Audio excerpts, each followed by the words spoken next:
Welcome to The Deal, a podcast dedicated to maximizing name, image, and likeness opportunities. You'll hear from student athletes, coaches, and athletic administrators on how NIL partnerships can impact individuals and the schools they attend. It all comes down to making the best deal. Welcome back to The Deal, the NIL podcast where student athletes, administrators, and coaches can learn about NIL deals, the benefits, and how to get started. My name is Paige Salveter, and I am the Vice President of Marketing here at the NAIA National Office in downtown Kansas City. And we are super excited about this podcast. It's brought to you by our partner, Opendoors, the world's leading athlete influencer platform. Today, we are so lucky to have with us Nick Davidson, who was a former athletics director at Aquinas, but he's now leading membership and recruitment retention efforts here at the NAIA National Office. So welcome, Nick, to your first episode of The Deal. Thanks. Glad to be here. Well, we are so happy to have you here. And I just want to give one little tidbit about Nick. Pretty exciting thing. He was actually the very first athletics director to have a name, image, and likeness deal on his campus, the first student athlete to make a deal. So I'd love for him to talk a little bit about his journey and tell us a little bit about the process in the first deal that you did. Yeah, that was a really exciting time on our campus. In fact, when the NAIA passed this law or this rule in legislation, allowing our students to be able to earn money on their name, image, and likeness, it was a great step forward for our association, especially to be the first. But what I've always felt was such a unique opportunity for us at our institution, being a smaller college, is it really leveled our playing field, and our first student that did this, kind of set the stage for our students on our campus and gave them an opportunity that maybe some of them didn't think about before. In fact, I think there was the first year that happened, there was a plethora of students that submitted the forms and tried to find their own deals. But I believe that student now has gone on to create her own support system or company to help other NIL students. And I know that some of our students at our institution went along with her at different times. So it's a great tool to have for recruitment if you can tie that into their experience on a campus. Amazing. So it sounds like she really was the first person to really help pave the way for others on not only your campus, but also for others across the entire NAIA institutions across the country. Yeah, she was credited with, being the first, and has spoken on many news stations across the country. And so a lot of hype around her and that excitement. And I think that, again, what I mentioned about NIL, that's, I think, unique at our level. We're not in institutions that are going to be, capitalizing multi-million-dollar alumni deals and different things of that nature for students to play in our sport. But it does allow them to kind of level that playing field with other students. The general rule in the NAIA is that you can, whatever a normal student can do, so can you.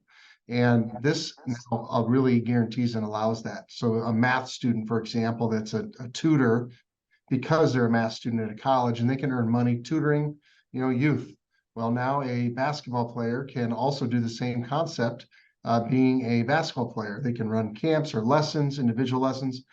And the notoriety or credibility of being a collegiate athlete does help you get business. So they're using that name and that image likeness in that regard. And that's just like other students can do on campus and always have been able to do.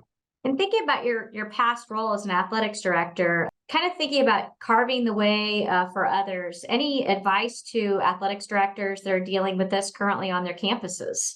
Well, it sounds like there's, our partnership with Opendoors. I wasn't around when we were able to fully use that, but having that tool to help students find those opportunities, I think, is a great tool for any athletics department to have on a campus. In part because, you don't want to be in the business of having to market all of your student athletes in these roles. It's really got to be up to them. And what they do normally on their on their various different social media platforms. They have that opportunity to connect directly with a company that's an expert really in this and can help them to get that pathway. So just transitioning from now your new role from Nick joined us, I would say, Nick, has it been 4 months now? And just about 3.5 months. 3 months. Okay. So he's newly fresh on the job with being over our recruitment and retention for our current membership. And when we think about the landscape of higher education and all the challenges that we face in higher education, how would you say that name, image, and likeness, one, is helping with retention and recruitment as an association as a whole? I think that's a great question. And I do think that is something that at some point we really ought to study and get some good statistics on how it benefits and impacts directly retention in smaller institutions. But I got to think that when you're able to earn money utilizing your name, image, and likeness, and on the side allows you to make college more affordable, I think that there's some opportunity there that will help students. And we all know that one of the number one reasons the students end up leaving a college is because of affordability. And so how do we help that? And I think this is one of those potential tools that people can keep in their toolbox to help our students in a retention effort. And my understanding is with Open Doors and some of the statistics, is that basically, you think about NCAA and the big deals, but my understanding is that the NAIA is really leading the way in the smaller deals. And a lot of times those smaller deals are leading to opportunities for our student athletes to grow relationships that actually help them once they graduate, opportunities to open doors for different areas for employment. But really looking at their vision and mission as well and what they want to promote as a student athlete past their athletic career. Any stories or anything that you've kind of, heard or listened to that one you could advise a student athlete or an athletics director to help advise their students on? Just anything that you, in your experience and what you're learning from our current members. Well, I think when you have young adults and they have this opportunities that are in front of them, I don't know that they always think about the items or the sponsor that they want, the amount of support they want to give for a product that maybe they don't fully understand how it connects to their own values. Mm-hmm. And so I would say that, as you're a young person or an AD or a coach that's encouraging others to pursue these initiatives, is make sure that they align with your value system as a person. Because you know what, sometime down the line, when you're older, you don't want something to come back and say, hey, I can't believe you were aligned with whatever product that was causing issues in society today. You want to make sure that it's aligned with who you are, what you believe in. And by the way, it's easier to sell those types of things when you believe in something. And so they'll put more effort and time and probably be better at it if they do fully believe in what it is that they're promoting. Yeah, that's great advice. I think about that. And I think about probably some social media when I was a kid, the things that we're so much more aware of now that we should or shouldn't say. And I think that's great advice. As we think about just these tangible benefits as the NAIA as a whole and what we're doing for our student athletes, we want to continue engaging with our student athletes and athletics departments and ways in which name, image, and likeness can become another way to get students on our campus. Of course, to drive enrollment and contribute to finances for our student athletes, as you mentioned already, but really give recognition to our athletics departments as a whole. I'd love to know and get your advice on other things that you would like to share, just how this can really help the institution's bottom line too. I think that is something yet to really be truly understood on how the institution's bottom line is impacted, other than students able to pay their bills, right? Mm-hmm. I mean, that is a big part of it. But I think that the more organized and better you are up front with having a plan to utilize a program like Open Doors, and then you're able to market it to the students and market it to your recruits as an opportunity, probably can help you land better recruits, better fits for your institution, and then make it so that they're paying for your institution as well. And so there's a benefit kind of all the way around. Everybody's winning in that situation. Mm-hmm. You're getting the right student, you're getting one that can afford to pay for college, and you're getting and they're getting something out of the deal with their name, image, and likeness. So if you were going back to Aquinas and you were going to be back in that athletics director's role again, What would you do differently? What would you change? And how would you really take advantage of open doors and this opportunity for name, image, and likeness to really benefit your athletics program? When we started the NIL program there, it really wasn't a program. It was run through our students. And the organization of it was their process on how they notify us, right? Right. I think the opportunity now would be is to partner with somebody like Open Doors or any other organization, but that knows what they're doing in this space and give guidance to, but then get those opportunities in front of current students, and then also educate coaches on how to use them as recruiting tools. I think those are the keys to this, to help an institution actually benefit from a NIL deal, because they're not going to get the millions of dollars for the institution, right? We know that, and we know our students are going to get that probably at this level. And now some of that might depend on their followings on their social media platforms, right? That dictates and drives some costs and some value.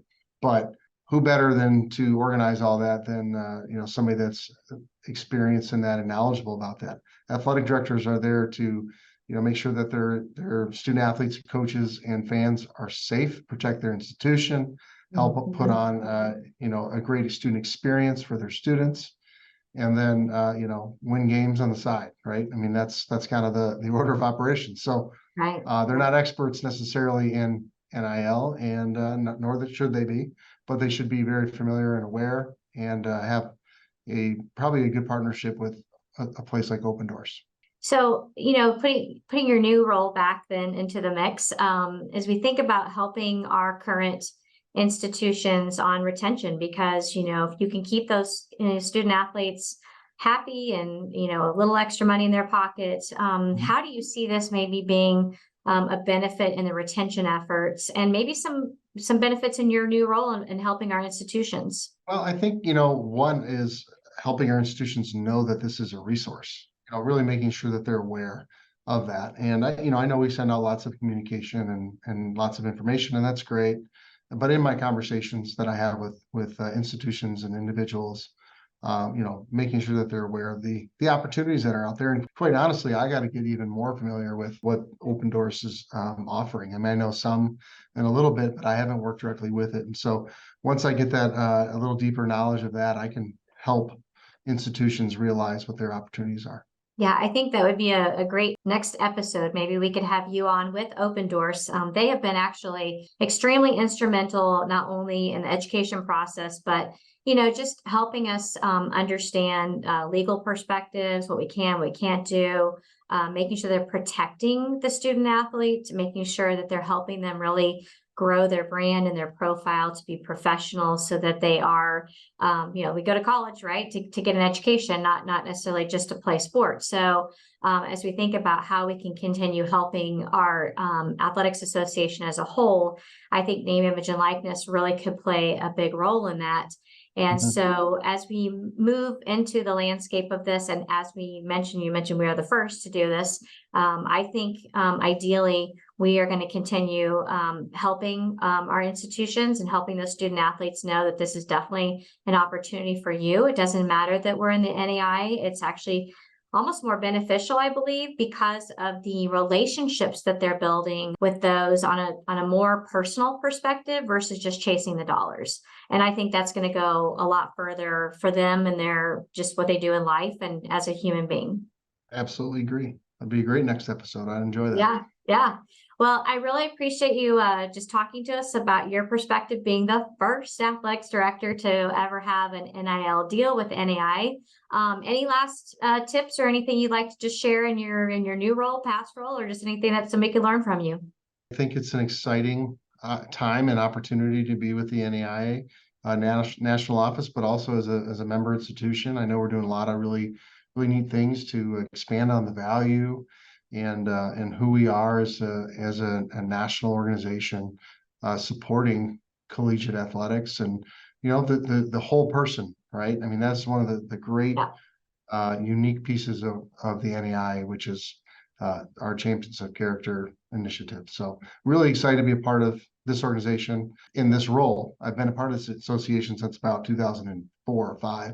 So in AD or in a member capacity, but in this role, it's exciting. Well, we can't wait to see how you continue to help our members and our student athletes, and to just grow everything that you're doing with your new position and all of our institutions, but specifically to name, image, and likeness, for you to meet Open Doors, how that process might be going and how they can help you in your recruiting and retention efforts. That'd be great. I look forward to it. Hey, everybody, thank you so much for listening in, and tune in next time for the next episode of The Deal.